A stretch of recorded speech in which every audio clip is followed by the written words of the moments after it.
A Connecticut man facing charges in connection with his wife's disappearance is expected to testify today in an unrelated civil case. Fotis Dulos is being sued by his wife Jennifer's mother over more than $2.5 million in what she claims were loans to his business. Jennifer Dulos, a mother of 5, vanished back in May. Mola Lenghi reports from Hartford, Connecticut. More than 6 months after Jennifer Dulos vanished from her Connecticut home, cameras will be in court as her husband, Fotis Dulos, fights accusations that he owes Jennifer's family millions. Yeah, it's a horrible situation. Norm Pattis represents Fotis in the criminal trial, where Fotis and his girlfriend, Michelle Troconis, have pleaded not guilty to evidence tampering and hindering prosecution. Whatever is said tomorrow can also be used in any potential criminal trial. Does that complicate things? Does it add more pressure? Yes and yes. It's a profoundly complicated question. According to the Stanford Advocate, Gloria Farber and her late husband sued Fotis in January 2018, nearly 18 months before Jennifer disappeared.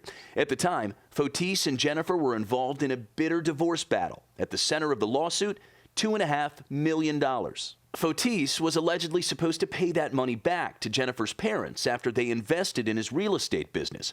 Gloria Farber claims Fotis still owes her more than a quarter of that money, which Fotis says was a gift. These commercial transactions took place years ago. We don't think they shed any light whatsoever on the criminal allegations. The civil trial comes as police continue to investigate how Jennifer disappeared and whether Fotis was responsible. Good afternoon.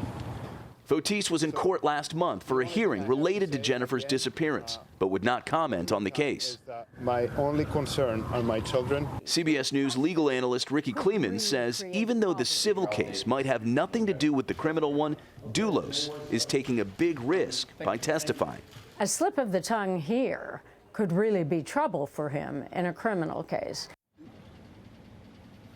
Dulos maintains his innocence in both the civil and criminal cases. In the civil case, a judge will ultimately decide, not a jury, and that case is only expected to take a few days. In the criminal case, all parties involved are under a gag order, so it's unclear if we'll hear anything today related to that. And Anthony, we should mention that both Dulos and his girlfriend, Michelle Troconis, are out on bond. All right, Mola, so many unanswered questions in that case still.